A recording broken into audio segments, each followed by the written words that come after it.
গত ৫ বছরে বাংলাদেশের ব্যবসার জগৎটা বিজনেস করার ধরনটা পুরোপুরি বদলে গেছে। ভাবা যায় একটা সময় ছিল যখন সবকিছু চলত চেনা পরিচিতির উপর, আর এখন ডিজিটাল প্ল্যাটফর্মের হাত ধরে সেই ব্যবসা ছড়িয়ে পড়েছে সারা বিশ্বে। তো কিভাবে হলো এই বিশাল পরিবর্তন? চলুন আজ সেই গল্পটাই একটু বিস্তারিতভাবে জানা যায়। একটু ভাবুন তো, ৫ বছর আগের কথা। বাংলাদেশে একজন নতুন উদ্যোক্তার জন্য সঠিক বিজনেস পার্টনার খুঁজে বের করাটা ছিল অনেকটা অন্ধকারে ঢিল ছোড়ার মতো। চারিদিকে যেন কিছুই দেখা যাচ্ছে না, কোথায় যাবেন, কার সাথে কথা বলবেন, কিচ্ছু জানা নেই। সবকিছুই আটকে থাকত ওই চেনা পরিচিতির জালে।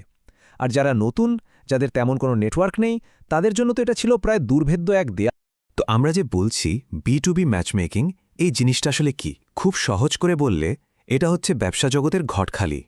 যেমন একজন ঘটক সঠিক পাত্রের সাথে সঠিক পাত্রীর পরিচয় করিয়ে দেন, ঠিক তেমনি এই ম্যাচমেকিং সিস্টেমটা একটা ব্যবসাকে তার জন্য পারফেক্ট পার্টনার, ইনভেস্টর বা কাস্টমারের সাথে জুড়ে দেয়। সিম্পল, তাই না? আর এই যে কানেকশন বা সংযোগ তৈরি করা, এটাই ছিল তখনকার সবচেয়ে বড় চ্যালেঞ্জ।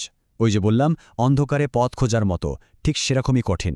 কিন্তু প্রশ্ন হলো, একটা ব্যবসার জন্য এই সঠিক সংযোগটা পাওয়া এত জরুরি কেন? কি এমন হয় একটা ভালো কানেকশন পেলে? একবার ভেবে দেখুন তো, একটা সঠিক কানেকশন কি না করতে পারে। প্রথমত, এটা সময় বাঁচায়, টাকা বাঁচায়। সবচেয়ে বড় কথা হলো, ভুল পার্টনার বেছে নেওয়ার যে বিশাল একটা ঝুঁকি থাকে, সেটা অনেকটাই কমে যায়।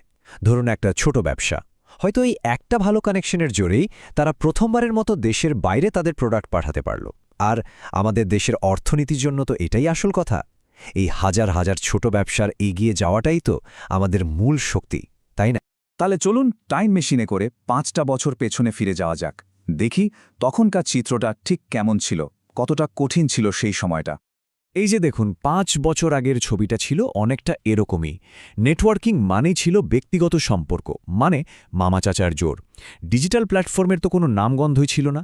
ফলে ছোট কোম্পানিগুলোর জন্য কোনো বড় ইনভেস্টর বা বিদেশি বায়ারের কাছে পৌঁছানোটা ছিল এক কথায় স্বপ্নের মতো। আর খরচের কথা, সে তো ছিল রীতিমতো আকাশছোঁয়া। একজন নতুন উদ্যোক্তার জায়গা থেকে একটু চিন্তা করুন। অনেক টাকা পয়সা খরচ করে একটা ট্রেড ফেয়ারে গেলেন, হয়তো কয়েকটা মিটিংও হলো, কিন্তু তারপর আর কোনো খবর নেই, সব চুপচাপ। কোনো ইনভেস্টর জেনুইন, কার উদ্দেশ্য কি, কিচ্ছু পরিষ্কার না। আর বিশ্বাস তৈরি করতে, ওটা করতেই তো মাস, এমনকি বছরও লেগে যেত। এই যে একটা হতাশা, এটাই ছিল তখনকার রিয়ালিটি। এই একটা কথাতেই মনে হয় তখনকার পুরো পরিস্থিতিটা পরিষ্কার হয়ে যায়। ভালো আইডিয়াগুলো প্রায়ই ছোট থেকে যেত, সম্ভাবনার অভাবে নয়, বরং সংযোগের অভাবে। কি দারুণ একটা কথা, তাই না? আর এটাই ছিল আসল ট্র্যাজেডি।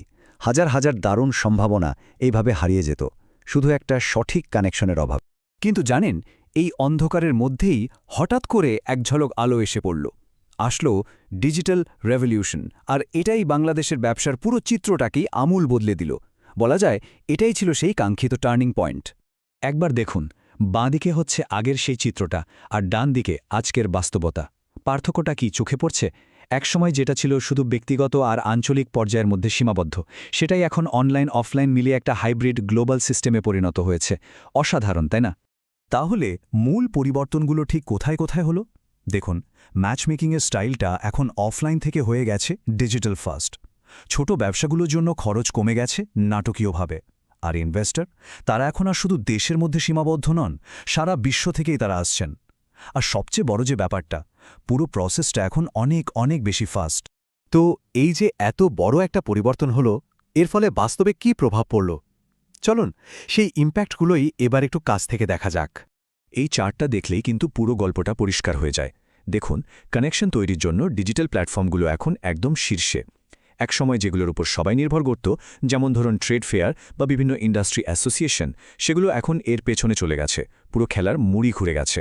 আর আমার মতে এই পরিবর্তনের সবচেয়ে সুন্দর দিকটা হলো এটা, ছোট আর মাঝারি ব্যবসাগুলো, এসএমইরা, যারা একসময় বলতে গেলে কোনো সুযোগই পেত না, তাদের অংশগ্রহণ দেখুন কি অবিশ্বাস্যভাবে বেড়েছে। এটাই তো সবচেয়ে বড় প্রমাণ যে এই ডিজিটাল ট্রান্সফরমেশন আসলে সবার জন্য একটা লেভেল প্লেইং ফিল্ড তৈরি করে দিয়েছে। আর এই পরিবর্তনের হাওয়া কিন্তু লেগেছে সব সেক্টরেই। ভাবুন, এখন হয়তো গ্রামের একজন কৃষকও সরাসরি কোনো বিদেশি বায়ারের সাথে যোগাযোগ করতে পারছেন। ঢাকার একজন সফটওয়্যার ইঞ্জিনিয়ার ঘরে বসেই ইউরোপের কোনো ক্লায়েন্টের কাজ করছেন। আবার একটা ছোট ম্যানুফ্যাকচারিং কোম্পানির মালিকও ডিজিটাল প্ল্যাটফর্মের মাধ্যমে সারা দেশে তার পণ্যের পরিচিতি ঘটাচ্ছেন।